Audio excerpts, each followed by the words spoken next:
prior to? Because you did quite a lot of games, you did quite a few films, wasn't you? Well, lots of things going on before that. I mean, before Thunderbolt, yeah, before Thunderbolt. yeah, I mean, when I arrived in Hong Kong, funny story. No, when I went on the train to Hong Kong, I was thinking I'm the sharpest new guy in town, and really train hard to land right the next Bruce Lee. And I was thinking, I'm going to find Bruce Lee's grave, right? And somewhere in Hong Kong Island, I think I went on a graveyard. For some reason, I thought that's where it was. And I looked for the grave of Bruce Lee, just to maybe get some motivation or something like that, right? And then I found out from some gravekeeper over there with his big heads that he's buried in San Francisco. So it was a bit of a waste of time. So anyway, when I arrived in Hong Kong, I was in Lang Kwai Fong, and there was like a Rugby 7 tournament. I was helping promoting the Rugby 7 tournament, and then they asked me if I want to do a Hugo Boss fashion show. So I said, yeah, sure, why not? And by the way, I forgot to say, the day I arrived in Hong Kong, I actually was introduced to Jackie by someone called Bay Logan at Golden Harvest when they were shooting Drunk Master 2, and it was the last day of shooting Drunk Master 2, and that's why I met Jackie for the first time. And so, and then from there, I joined some agencies, and I literally walked my heels off in Hong Kong. I had a list of production offices and things all over Hong Kong and new territories. And I went, I'm German, we're very efficient. I walked through that list, and I ended up in some very odd places in new territories in Hong Kong, some residential buildings, and I don't know if any of you have been to Hong Kong. Lots of these stores, they have gates in front. And so I knock on some door, and an old Chinese lady opens the door, doesn't speak any English, only Cantonese, and I'm standing there with my long hair saying, I want to do movies. And they didn't have a clue what I was talking about, and it was quite hilarious sometimes. And when I ended up in some production offices, I basically, what I did was introducing myself. I did the monologue, I did the karate thing right in front there where I was at the reception, and left them my number. And eventually I was cast in, I've done some modeling jobs and commercials, and then I was cast in a Jet Li, my father is a hero. It also was called A Letter to My Daddy or something like that. It had 2 different titles. And the set we were working on, they built up this huge massive glass house, and that was opposite the road from where Jackie Chan had his office. So Jackie came across to watch us work, and that was my first movie, first proper movie, so to speak. But in the movie, I'm only in there for 5 minutes. I get shot there, and but it was a great experience. I gained some insights there, how the Hong Kong movie industry is so different from America, especially when it comes to stunts and danger and things like that, because there was not so much care and safety measurements. And there was a scene, I remember that when I had to go, I was a Russian arms dealer, I had to go with my people to leave this building, and it was all marble floor, so very slippery. And they said, look, you can walk out, and on the way out, there was a rampage that built up, so there's a car coming in with Jet Li and 3 other bad guys. And they said, look, when the car hit the rampage and comes through the glass, that's when you have to run, right? That's the only instruction, I thought. So I took a knife, and they gave me these leather shoes, brand new, and they have very nice and slippery. So I had to put some friction with a knife on the soles of my feet, so to make sure if I run off, I don't get stuck there. And then when the car hits, you really run, right? I mean, you really get out of the way and slamming into the tables and chairs. And the car was overturning, landing, and 3 of those people went straight to hospital and come back the same day, actually, to keep working. So I thought, wow, this is different. And that's just the stunt work in Hong Kong. I'm sure you've heard about that. And there was a movie before that, actually, but it never made it. It was called Tiger Storm. And they ran out of finance just while we were shooting. And I remember I was an FBI agent or something like that, and I had to walk up this crane. And they wanted me to go on a rope down from the crane through some window on the bottom. And they said, yeah, no problem, just cover your face.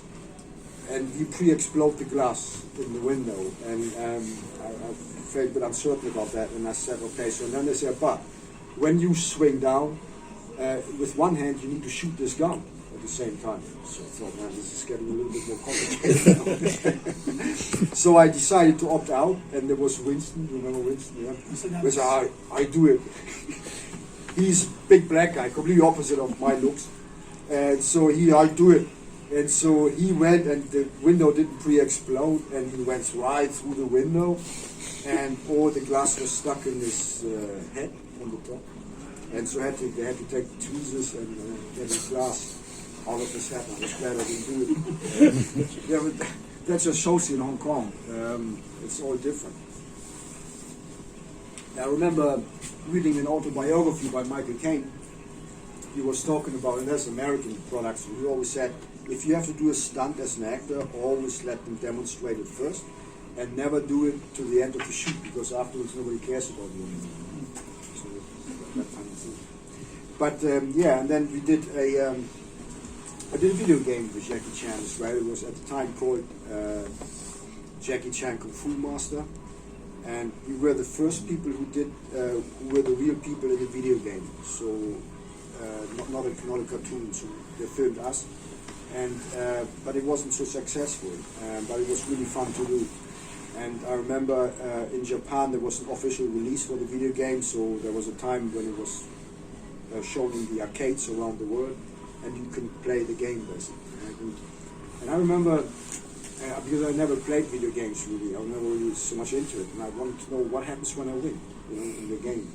And so I played me versus me in Japan, and then so I made sure I win obviously. And then they give you all these side effects of the video game and stuff, like all the whatever. And that was really fun, actually, to see that. So, you're a game player. Have you played that game? Yeah, I've got it. I've got it. You have that game? Yeah. Really? Yeah. But you know what? They created, I only found it out a few years ago, they created another character of mine called Demon Thorsten. Yeah, just changed it's like a zombie looking. Yeah. Just changed the colors, like the positive and negative or something. And so, yeah, I had some chords at the time. People called me up from America, South Africa. Hey man, I just played you in the game arcade. I said, wow. But it was competing, I think, at the time with Mortal Kombat and virtual reality was that. Yeah. So it wasn't as successful as those games, right? And then it just kind of, it was what it was. But then Thunderbolt came up eventually, and that was great. So I didn't have to do any escort work. Did Jackie come to you because he'd already seen you? How did you genuinely land that role? How did it come through Jackie or through casting or? Yeah, it was all the proper channels. I mean, I didn't have any favor at all. We met a lot. We met quite a few times before that happened. I mean, it was just a handshake and how are you doing and this kind of thing. But when it came to the casting, which is completely, still till today, I don't know why we did this at the audition. We had to do a scene from Taxi Driver with Robert De Niro. You're looking at me, Really? Yes, I don't know why, but in the end I got the job, right? And I was really happy when I got the job, because that was a big thing at the time. It was the biggest movie in Hong Kong cinema history at the time, right? So they put a bit of money into it, and it felt really great to having gotten it. And the funny thing was, when I got it, those days we had a pager, not so much a mobile phone, and I was in some gym, Samahung, Bolo Young, he was in the gym as well. And when I got the pager call that I got the job, I said, hey Bolo, I didn't even know him. Hey Bolo, I got the job, working with Jackie, co-star. And he just went like, I don't know what that was. But I was happy, and then we started working, and it was a 6-month shoot, and in the beginning they tell you, look, if we like you, then you're going to be throughout the whole movie. If we don't like you, we're going to cut you out and you get killed off. That happened to a few friends of mine. Yeah. In Armour of God, my friend Steve D'Italia he kept trying to do Tiger Store, and Jackie said, there's no kung fu in this scene. It's in the scene where you've got Vincent Lin, and there's a big turbine. And he was so happy because he believed he was going to be right to the very end with Jackie. And Jackie at the time, I remember talking to Wayne Archer, he said Jackie had changed a bit because he was never on set, he was disappearing. Jackie got to that stage at Armour of God, he was so big, like in Thunderbolt, he was going to get a huge budget, but he was often seen cleaning his Mitsubishi and he wouldn't be around. And so my friend was doing this Tiger Claw, Steve, and he went up to my friend and he said, listen, tell him it's annoying me. I told him this is not Styles fighting, it's a fighting in the tunnel, and he's going to be blowing, but he kept doing it. So he's gone like that to the thing, and he said you have to watch. Vince said you've got to watch Armour of God. Steve doesn't know, so he's come running in with this key, and he's about to have the box, and he looks up and he sees the guy with the turret gun. And he has to die. He said if you pause it, you can see the shock on his face, and he apparently cried. He couldn't believe he'd been just cut so ruthlessly. Yeah, it's. But Jackie, I got to say, even back then, I mean, he was obviously a big mega star in the Far East. He's treated like a king, and he's yet. I mean, on the movie set, he makes sure he's the star.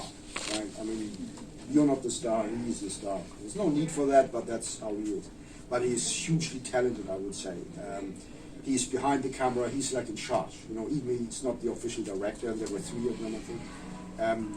He looks behind the camera, he makes sure all the scenes are correct, everything is right, and he gets his way, of course. Then it's produced in Hong Kong, right? So he has a lot of influence. And he's extremely talented, you know. I think in Thunderbolt he sang as well. Did the stage, didn't he? Did all the songs? Yeah, he sings as well. So, and I thought in Thunderbolt this little romantic thing with Anita Yuan, I think he can pull this off, you know. He can do more than just action or kung fu comedy, I think, but he obviously gets utilized for, you know, what brings in the money. How does he prep you when you meet him? Because this is not so much you're going to be fighting him, it's more of a different, this is a car racing film. Yeah, you know, that's one thing in Hong Kong, I've never had a chance to prepare myself in any role. I never got the script. All I knew was I'm a bad guy, so you walk through Hong Kong before like, I'm a bad guy. But you know, you don't learn. You don't know what to do, what to research, how to prepare for this. You know, apart from you don't even know what they have to say. So they just give you the lines you have to say at the moment you're in your position. That's what we want you to say. You know? And later in the shoot, I said, hang on a minute. I said that yesterday. Oh, no problem. Say this. And you think, really? This is like a major production, right? And it worked out in the end, but you could never prepare your stuff, your dialogue, or monologue, or whatever.